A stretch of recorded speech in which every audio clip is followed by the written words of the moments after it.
with all of the traveling, the competing, the training, and as you've talked about before, the importance of family, what do you do to stay balanced and to prevent burnout? Girl, I want to go to bed. I want to get I want to get in my bed. I want to go to bed. Listen.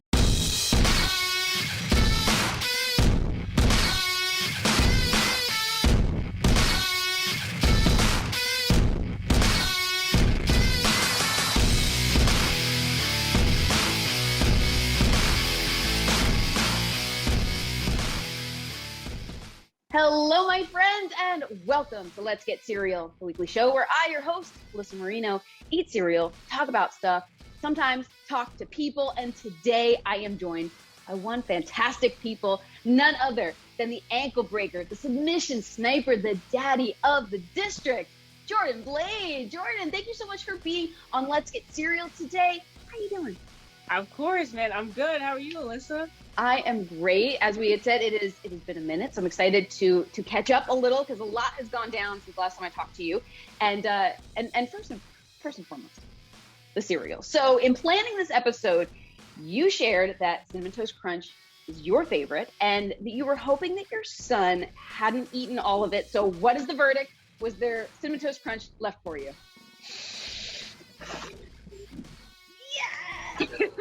Thank goodness. Okay, just a little bit. You know what? And in planning today, I got kind of a cousin to French Toast Crunch, or to Cinnamon Toast Crunch, French Toast Crunch, and my boyfriend did the same thing, and I was like, oh, okay, just enough, super duper. So I know that we got our cereals ready, so we do, yes. Without further ado, Jordan Blade, let's get cereal. Hey, cheers to you. Cheers. It's really, it's the taste of nostalgia, really. Yes. So, with cereal being such a super nostalgia-inducing thing, it can take us back to, the simple times, enjoying carefree weekends, cartoons, wrestling. So, when you were growing up, what did a typical Saturday morning look like for you? Oh my goodness. Now we're going back, and you're testing my memory now because I literally have the memory of a goldfish. They probably consisted of like going to basketball games. I played basketball for 10 years prior. So that's what they probably consisted of. Definitely like watching cartoons and everything. My mom I called her last week and I was like, what are you doing? And then I hear like the Looney Tunes theme song in the background. Awesome. So like even my mom still watches cartoons and stuff. So watching like your typical cartoons, SpongeBob is a favorite of mine. It's up there with Cinnamon Toast Crunch as far as cereal. Like SpongeBob it's either like you love SpongeBob or you hate SpongeBob. Like some of my friends, like their parents didn't let them watch SpongeBob, and my wife won't allow Jude to watch SpongeBob.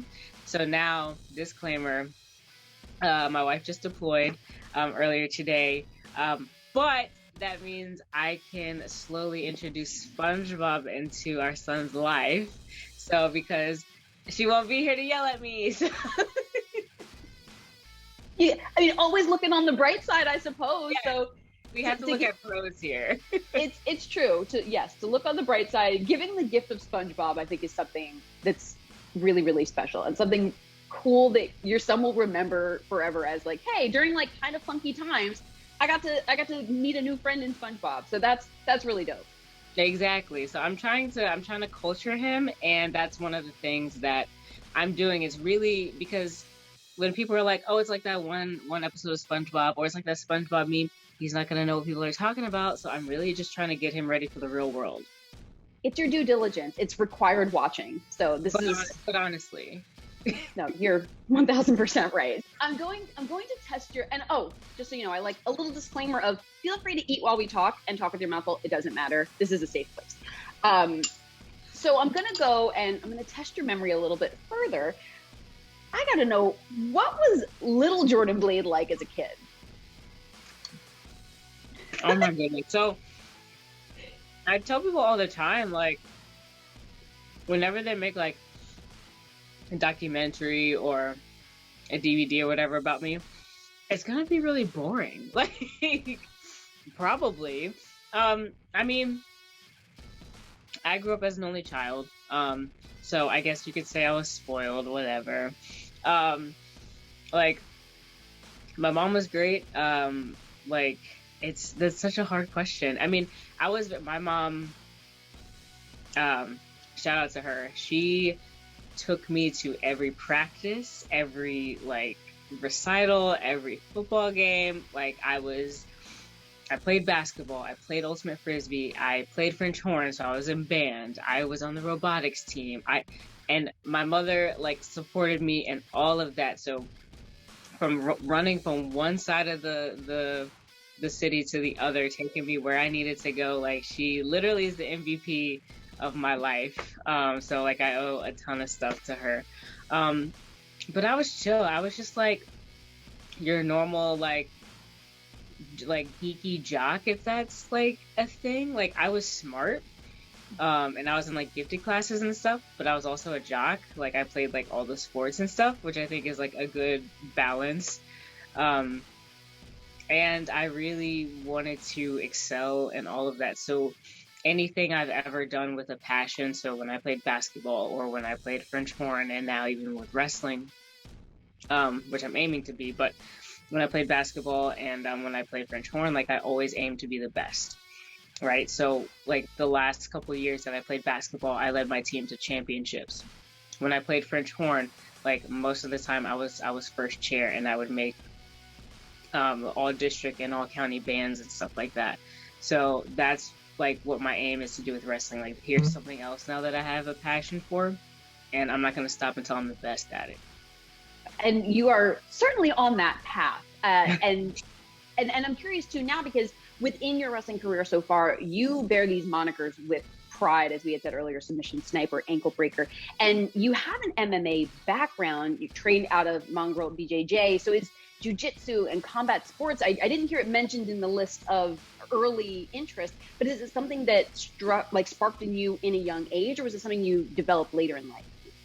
So I had been into combat sports and jiu-jitsu like that when I maybe like in high school-ish. And I remember going to MMA Institute, which is kind of like our father kind of program. So MMA Institute Mongrel was born out of MMA Institute. So we're related in that aspect. But I remember going to MMAI when I was in high school, had no money or whatever, and I went with one of my friends because she was into wrestling too, and she was also into combat sports, and we were like, yeah, hell yeah, let's do this, let's do Muay Thai, whatever. And we went to like a free like intro class or whatever, and that was it. Like we never went back just because like we didn't have the funds and stuff like that. And again, my mom was like doing everything for me, so it was like to add like one more thing, I would have to probably drop something else, and I wasn't like I just couldn't do it at the time. But I also knew that, because again, when I start to develop a passion for something, I dive head first and I want to learn as much as I can. So I learned that Lita did judo, I believe at VCU, Virginia Commonwealth University, which is my alma mater. I went to VCU. I got a bachelor's there. So when I was at VCU, I took judo. I know, right? All right. That was probably my first kind of like introduction to combat sports was judo. I did that for like a semester. And then I kind of like had to move on like with my college career and stuff like that. So it really wasn't until I started doing jiu-jitsu, maybe a few months after I started I think training to become a wrestler. Or maybe after I made my debut. I can't remember. Something along the lines of that. But I hadn't done any combat sports or anything like before I wrestled. I kind of started them around the same time. That's really interesting. And it's very apparent when you watch Match of Yours how much that influence has kind of seasoned your wrestling style. So it's really cool that they kind of developed at the same time. So, okay, fantastic. Now, and kind of shifting over to, we had talked earlier in September when I interviewed you as part of Bell to Bell's series on the women of the 2021 PWI 500 about the importance of representation. And recently you were recognized in the top 20 of Outsports' QWI 200. So you're making all these lists. This is incredible stuff.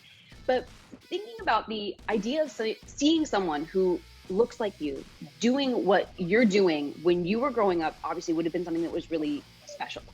But now you get to be that in your role for people nowadays. So if you could go back in time and you could tell 10-year-old you anything, what would it be? It would be yourself. I remember being 10, and I remember at the time wanting to transition at that time, because I knew that I was highly attracted to females, still am. Women are beautiful, but I also grew up in the church. My grandfather was an Episcopalian priest, and so I would say out of like a lot of the denominations, Episcopalianism is probably incorrect. It's probably one of the most like accepting, I guess, denominations comparatively to something like Catholicism. I'm not gonna really get too much into like religion because I really don't know that much. So everyone at my church is very, very accepting of my sexuality at the time. I wasn't really super open about it, but people kind of knew, like, but they didn't really like say anything too much. But I still felt like this inner, like, I don't know, it was strife or like kind of like a back and forth of like who I wanted to be and what I wanted to do. And like, because to me at the time, being attracted to women was like a sin. Like that's how I felt. And I was like, okay, well, if I just transition to being male, then like I'm not sinning anymore. And this got like real deep. I didn't mean to get so this is what Serial brings out of it. This is the real of Serial. But legitimately, honestly. And so I just remember just kind of not really being so sure of myself and who I wanted to be and what I wanted to portray or project like as myself. And then like eventually like I kind of got over it because like I even if I did transition, obviously that would still be okay. But I was like, okay, me being attracted to women is not a sin, and I can still be myself. I don't have to transition solely because like I'm attracted to women. And so that I would go back and tell myself like, hey, like you can literally be yourself. Like so far in your life, the people that you let into your life, like they've been super accepting and super cool. So you're not going to really have to deal with any stupidity. I mean, you're going to have to deal with stupidity with like the world at large, but not with like your inner circle. And that's really, I think, so important for anyone's journey to have that kind of support, especially at a crucial age like that. So it's really excellent to know that your journey has led you to where you are now, and you had that kind of foundation where everything felt like, okay, it's all right. It is, eventually getting there. Yes.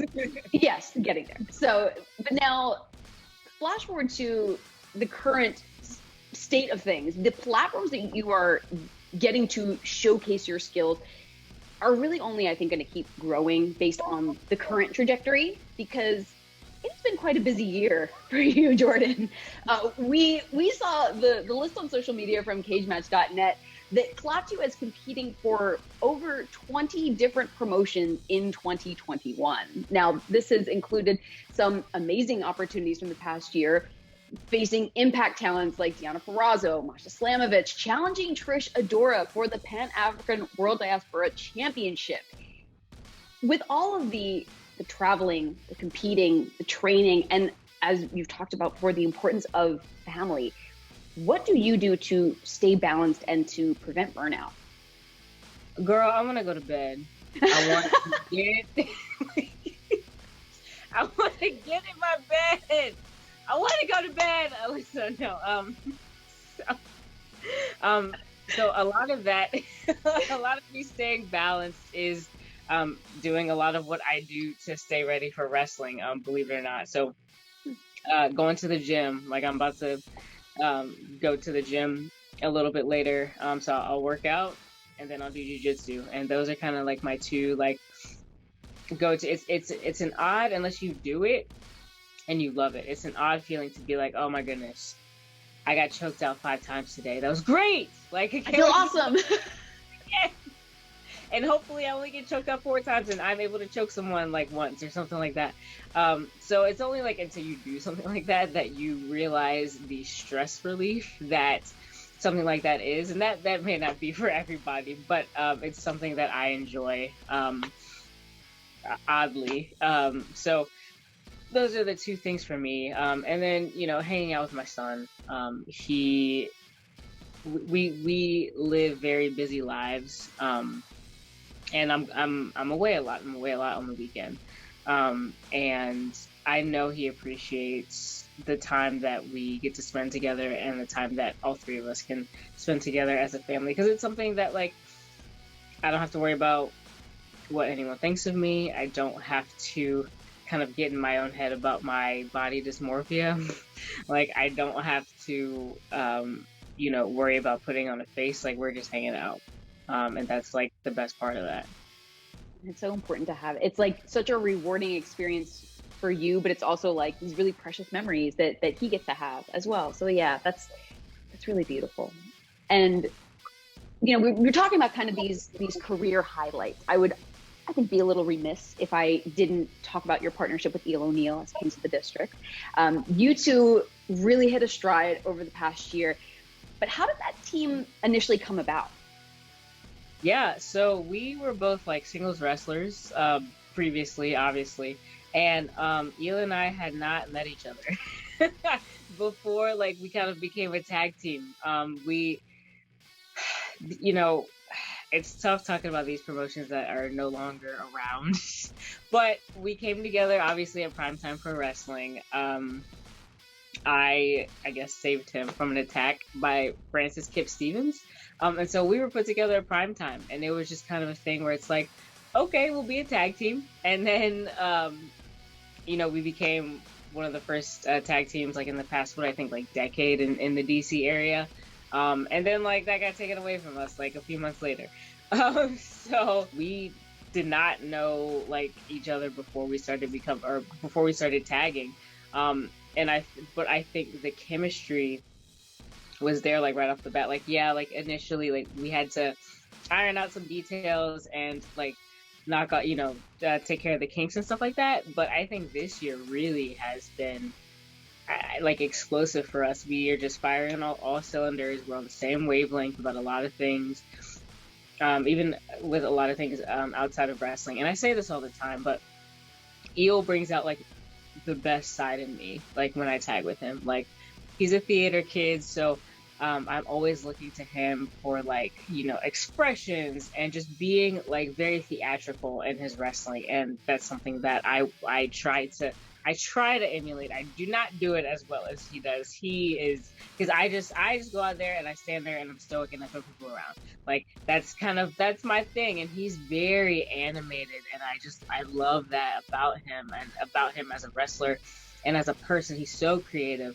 And I'm like, can I just take a little piece, like just a little bit, and inject it into myself? But I absolutely appreciate him for all that he is, like, wrestling and outside of wrestling. And I think that's what makes really great tag teams, is being kind of different enough and kind of similar enough that, like you said, having this beautiful chemistry.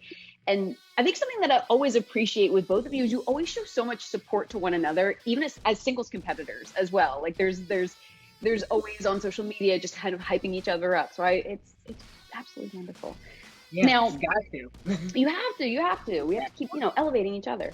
And I want to take it back to social media too, because we had touched on just the different opportunities that you have had. And something you mentioned was that you had, after facing Trish Adora for the Pan African World Diaspora Championship, you said that you had explained to your boss just what that opportunity meant to you. And I'm wondering if you can maybe share with us and with the the breakfast buddies at home what that meant to you. So I remember, I just started a new job, so we were kind of doing some training outside of work, and I forget how we got onto wrestling. Probably she was asking me, like, what my weekend was gonna look like or something like that, and I was telling her, and this was when I had my other match with Trish at Paradigm, which check that out on Indie Wrestling when it drops. So that was super fun. I told her it meant a lot to me, and it always means a lot to me if I'm wrestling Trish for the African World Diaspora Championship, or even if we're just in a regular singles match with nothing on the line. It's always so special because Trish, I don't know how to describe. I don't know if my words can do justice to describe how special Trish is just by herself, even without the championship, because Trish has such an aura about her, and I think we all know what I'm talking about, that you just can't really put your finger on. You know she's a star, but you also know that she's just a beautiful soul. And I hope I don't make her blush with this this clip right here, but she's just a great person to be around. And her having that Pan-African World Diaspora Championship just encompasses everything that I feel that professional wrestling needs, is missing, and just needs more of. Again, she's such a beautiful soul, and she deserves everything that is happening to her now. She deserves that Pan-African World Diaspora Championship. I can't see really anyone who's going to take it from her right now in the immediate future. But it means a lot to me because that title and Trish is representation, right? Because you look at Trish and you see me, you see Eel, you see O'Shea Edwards, you see Darius Lockhart, you see Billy Dixon, number one on the Queer Sports, Out Sports, number one, baby. And you see people like that, and I don't want to speak for anyone else, and I just kind of sit back and I'm just like, man, like, this is actually happening. Trish is actually doing this. Trish is defending this title like around the United States, soon to be the world, and I couldn't think of anyone better to be the first ever Pan-African World Diaspora Champion, and just someone to be the standard bearer of a generation, of a people. I can't say enough good things about Trish. She's amazing. 1000% that and then some. I have chills as you're talking about it. Gosh, I love it. Now, you mentioned a lot of other really, top names, and across the entire landscape of pro wrestling, there's been so much evolution and developments that have made this a really exciting time in the industry. So I'm not going to put you on the spot and ask you which of the matches that we've discussed in 2021 have been your favorite to compete in. But I am going to put you on the spot and ask you, from a fan perspective, what have been some of your favorite matches that you've enjoyed watching in the past year? Oh my goodness. So any match with either Janai Kai or Masha Slamovich. I think anyone who knows me and has interviewed me or is just talking to me knows how highly I think of Janai. I tell her this all the time. She tells me to shut up, but I tell her, I'm like, why do I keep seeing you around? Bye. Get out of this locker room. You need to be... Goodbye. You need to be on my TV. And Masha's a star. And I think with Janai and Masha, I think I have such high respect for them because our styles are so similar, right? Masha just goes out there and kills people. I think every match with Masha Slamovich is a death match. So it's to some degree, yeah. Just categorize them as that. And Janai just has such a unique, incredible look, and her kicks are lethal, and she's just a fantastic professional wrestler. And I was thinking about this the other day too. I was like, the four people who I think have been the MVPs of Beyond Wrestling's Uncharted Territory this season would be Masha Slamovich, Trish Adora, Alec Price, and Becca. Those are kind of like my four MVPs and Alec Price has had a fantastic 2021, but even just past like last quarter of this year, he's been on friggin' fire, and it's super cool to see. So yeah, I would say I mean, and anything with Trish in it is just, I mean, amazing. I will say too, because I could go on a tangent for this forever, but Lee Moriarty and Darius Lockhart from Enjoy Wrestling. I know, chef's kiss. I mean, 5 stars. What else can you say? So. Yes, and you can catch Enjoy on YouTube. You can catch a lot of the matches you were talking about from Limitless, from Uncharted Territory, all on IWTV. So if you have not, my breakfast buddies, this is how SpongeBob is required watching. These are also required watching. So yes, exactly. Yes. So now, Jordan, we're looking somehow already at the end of 2021. I don't know when that happened, but coming up for you in 2022, you are slated to compete in the Generation Championship Wrestling Diamond Cup Tournament on January 22nd in Tampa. I'm so excited to see you. Sidebar. Yes. Yes. And you're going to be taking on Killa Kate in the first round. Now, while I agree with your assessment that this match is going to be something special, Killa Kate also said that she was going to tap you out. So, what is your response to that? If you can try, look, and I'm not sure what belt Killa Kate is, because we both do jujitsu. Do you know? I don't know. I should know. I will find out before I do commentary. I will double check my notes. Yes. Bet. But I'm a blue belt in jujitsu, and I did just get it this year. So I'm not trying to say that I'm all big and bad or whatever. But I think that one of the things that sets me apart, I mean, yeah, I do jujitsu. I have my strength as well, but I feel as though people don't know that I can run around a little bit. I can, Eel and I have been working on a little lucha. We don't. It's like a bad word. Like a little teeny bit. But I feel like a lot of those things are what makes me versatile, and I don't think and people can think that they can prepare for me or whatever, but I'm always working on new holds. I'm always working on something new, something that you're not going to expect.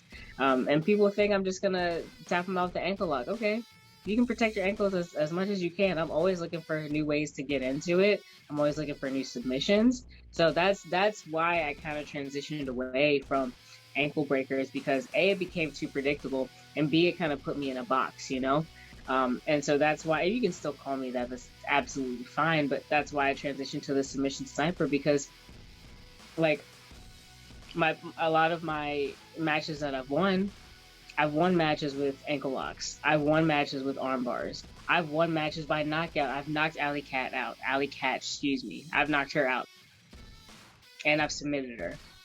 I've won matches via rear naked choke.